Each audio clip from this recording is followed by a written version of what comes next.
Hola, bienvenidos a otro capítulo de los vídeos explicativos del temario del PER. En este caso vamos a ver maniobras, que sería el tema número 7 o el capítulo número 7 que se presenta en el libro, y consta de 2 preguntas en el examen, no sería un tema eliminatorio. Son un poco los conocimientos que debemos adquirir para poder entender qué hace que un barco reaccione de una manera o que reaccione de una forma, digamos, contraria a esa manera, ¿no? Primero deberemos empezar a entender qué significarían las amarras. Las amarras, como definición, es aquel cabo que nos permitirá parar la embarcación por efecto de ese cabo, ¿no? En el momento en que estemos utilizando este cabo para parar el barco en un sitio de forma permanente, como sería un muelle o un pantalán, le llamaríamos amarra, ¿no? Entonces, en función de la fuerza que haga, tendrán un nombre u otro. Todo el conjunto de elementos que nos, digamos en este caso, pues sería vita, cornamusa, noray o volardo, o muerto si se diera el caso, y los cabos es el conjunto de la amarra, ¿no? Pero en este caso, en función de la fuerza que hagan, le llamaremos de una forma o de otra.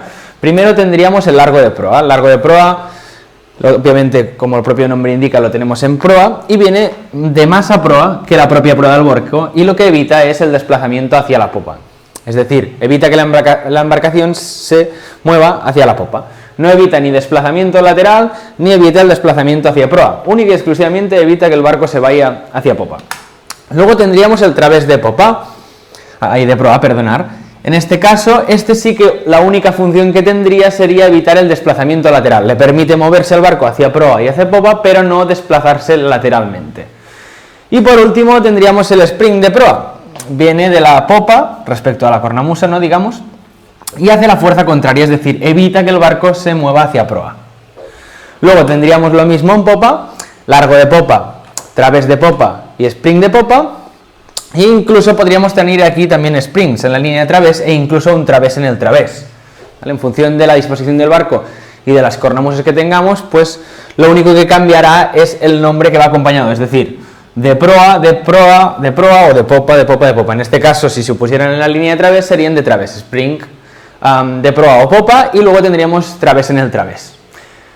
Y por último tenemos las coderas, que la única diferencia que hacemos es entre codera de popa y codera de proa. Codera, como definición, será cualquier cabo o amarra que emerja del agua, es decir, que esté seguramente en un bloque de cemento, en un muerto, ¿no?, debajo del agua. Aquí tenemos el volardo, el noray y la acción de encapillar, ¿no? Volardo sería el que es, digamos, simétrico. El noray sería el que es asimétrico, ¿no?, el que tiene como un poco de papada, yo me imagino.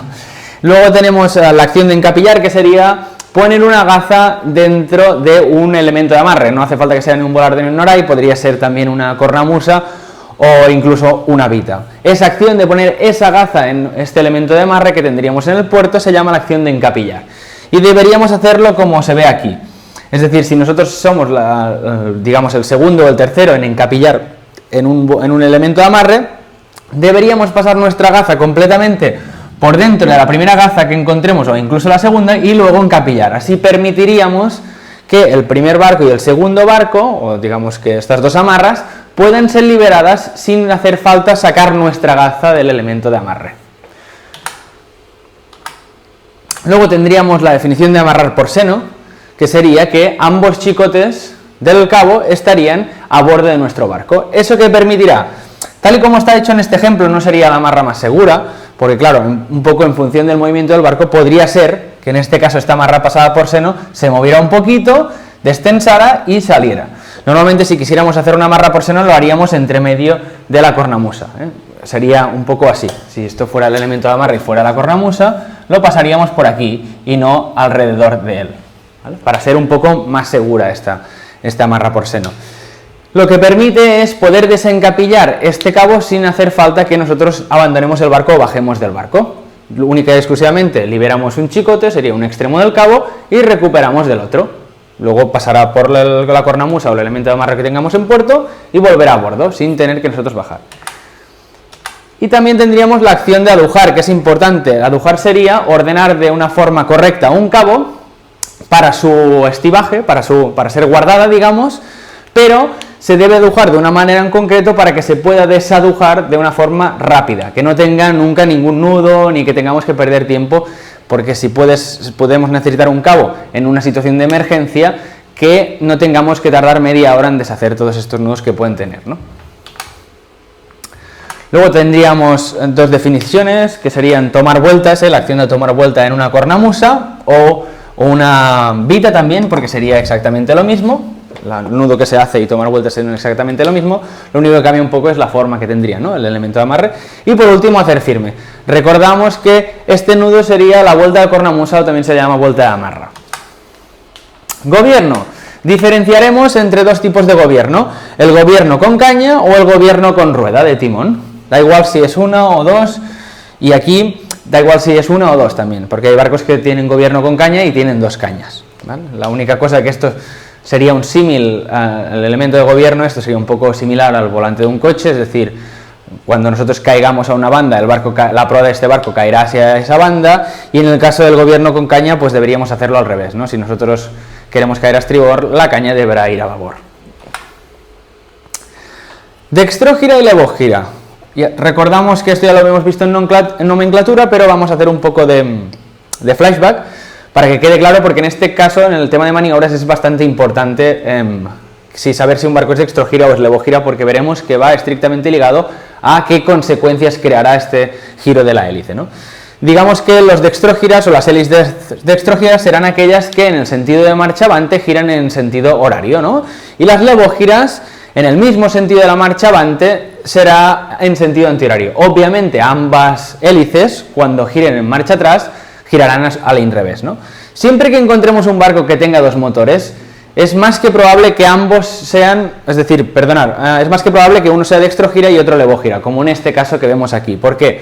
Porque como la consecuencia que tiene este es la opuesta a este, al tener una dextrógira y la otra levógira, como las consecuencias son opuestas e iguales, o se supone que son iguales siempre y cuando sea la misma hélice, mismo motor, mismo eje, compensarán sus consecuencias y quedarán en cero, digamos. Aquí tendríamos un poco cómo funciona el agua, o cómo pasa el agua a través de una hélice. Tendríamos una corriente en marcha avante, sería esta, ¿no? Una corriente de aspiración, luego estaría la banda de ataque de la pala y la corriente de expulsión. En el caso de la marcha atrás sería al inrevés, ¿no? La corriente de aspiración viene por la parte de popa del barco y la corriente de expulsión sale al inrevés, ¿no? Hacia proa, ¿no? Digamos que única y exclusivamente cambiamos el sentido en el que gira, y obviamente cambiamos también el sentido que aspira el agua y que la expulsa, ¿no? Sí, es muy importante recordar que pocas hélices mantienen el mismo paso avante que en marcha atrás, es decir, no son tan efectivas en marcha atrás como serían en marcha avante, ¿de acuerdo? ¿Cómo ciabogaremos? Como definición, ciabogar significa hacer un cambio de sentido en el menor espacio posible. Entonces, si tenemos dos hélices, será muy sencillo, pero aún así podemos ciabogar con un barco de un solo motor también.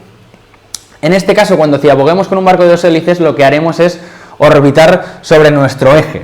A diferencia de un barco de un motor, que lo que haría es girar encerrado lo más posible, en este caso, al tener dos motores, que se supone que serán iguales, lo que hemos dicho, podremos orbitar sobre nuestro eje. ¿Cómo lo haremos? Si nosotros queremos ciabogar hacia la banda de babor, en este caso, tiraremos máquina de babor atrás, máquina de estribor adelante, y lo que hará el barco es, la proa caerá hacia babor y la popa hacia estribor, y veréis cómo orbita, exactamente igual que en este caso de aquí.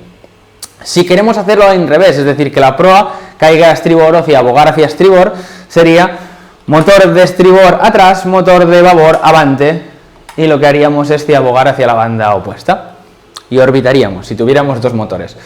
¿Vale? Siempre y cuando le demos el mismo régimen a cada uno de ellos, si no, predominará el que tenga más régimen. ¿Qué efectos tiene el barco en función de la hélice que lleve? Más que la hélice, si es hacia dónde gire esa hélice, si el barco está amparado. Aquí vamos a suponer que tenemos en los tres casos un barco dextrógira que está parado y nosotros damos máquina avante. Pues bien, si nosotros tenemos un barco dextrógira y damos máquina avante en parado con el timón a la vía, la proa caerá ligeramente hacia la banda de babor, ligeramente, y obviamente la popa a la banda contraria. Siempre debemos recordar que proa y popa harán lo contrario, siempre. En el caso que nosotros tengamos barco buque dextrógira parado, metemos máquina avante con timón a estribor, ¿qué hará? Pues caerá la proa a estribor y la popa a babor. Y si lo hacemos con el timón a babor, la proa caerá a babor y la popa caerá a estribor, ¿sí? Como se ve en este caso, perdonad. Entonces, ¿por qué pasa esto? Porque normalmente la corriente de expulsión que generan las hélices acostumbra a ser propulsada, o digamos que sale justo encima de la pala del timón, la mayoría de veces. Entonces, lo que causa en el barco es que prácticamente la velocidad de gobierno, que sería la velocidad mínima con la que podemos gobernar un barco, ¿no? o arrancada también se le llama, lo que hará es que sea prácticamente instantánea en marcha avante. ¿Por qué? Porque como tiramos corriente de expulsión, agua, al final, encima de lo que sería la pala del timón y recorre la mayor parte, ambas caras del timón, al propulsar este agua hacia un costado, crea la acción opuesta. Digamos que en este caso la corriente de expulsión va hacia aquí, la pala la tira hacia aquí y lo que hace es crear la acción opuesta en la proa del barco, ¿no? Sería un poco este el principio.